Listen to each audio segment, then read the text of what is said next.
not a cloud in the sky when the moving van pulled up.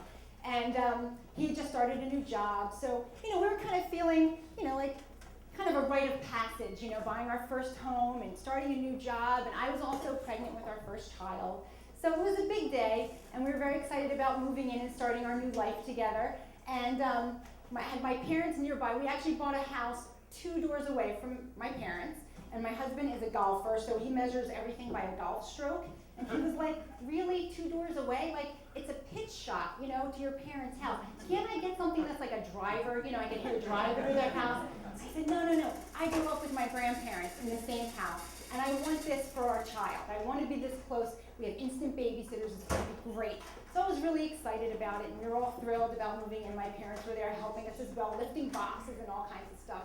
And that night, as I was dreaming about how I was going to arrange my built-in bookshelves, when I do the books by color or by alphabetical order or whatever, I started to have some cramping and some pains in the middle of the night. And I woke up my husband and I said, this is not good. We got to go to the emergency room. And for those of you who don't know, a pregnancy supposed to last 40 weeks. And I was about 21 weeks pregnant at the time.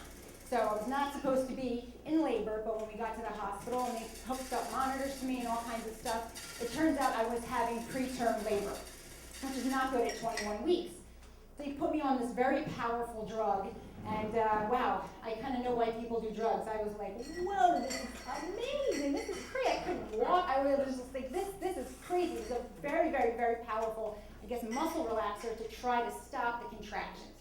And one of the doctors looked at me, and one of the doctors on call, and just said, you're handling this so well.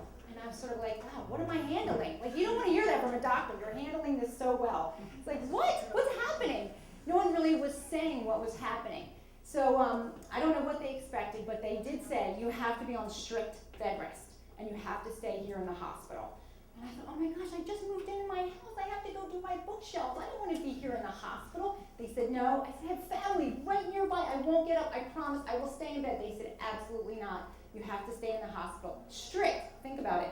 Strict bed rest. Not getting up out of bed at all.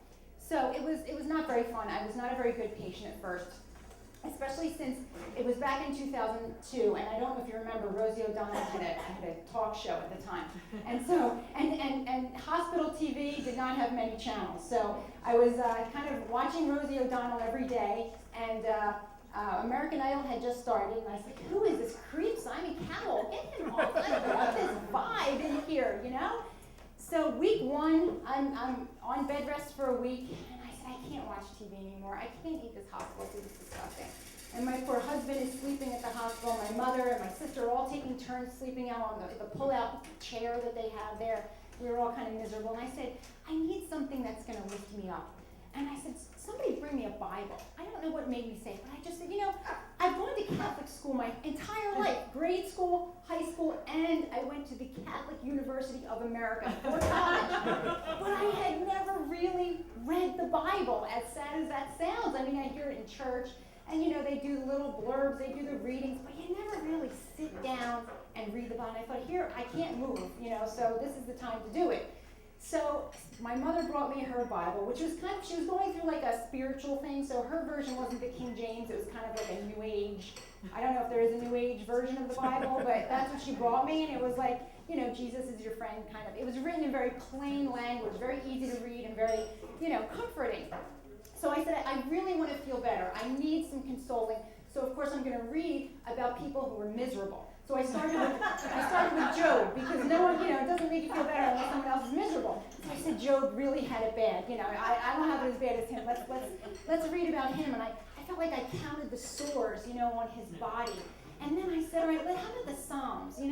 We hear the Psalms in church, but what are they really saying? These songs of King David. And I read about trust in the Lord with all your heart and lean not into thine own understanding. And something just clicked. I said, oh my gosh, how did I never hear this before? Why didn't I ever know this, really know it? And then the New Testament. And Jesus isn't here to condemn us. He's here to help us. He's here to save us. And then Saul is the worst Christian persecutor of all. He's like the Donald Trump of the New Testament, right? He's like seeking out the Christians. And he winds up getting knocked off his horse by God. He gets blinded, and he turns around, and he's the most faithful of all. He becomes St. Paul. You know, so I'm like, wow, there's so much hope here. If there's hope here and hope through the ages, there's hope for this baby. And this baby's going to be protected because God knows us before we are born.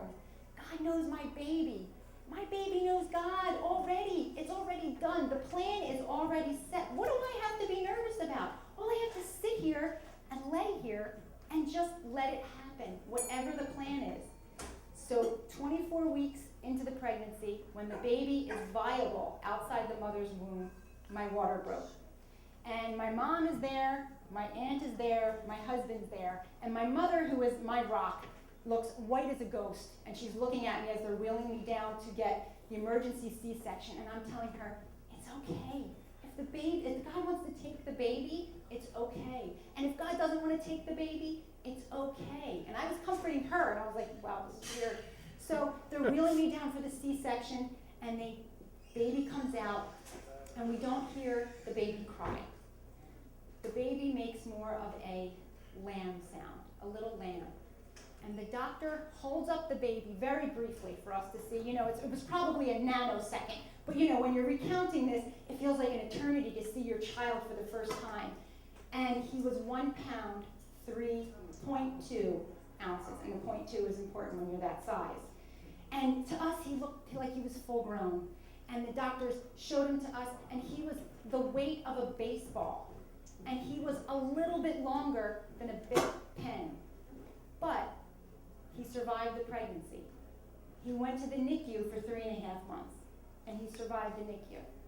And 13 years later, he thrives. And that was our glorious day.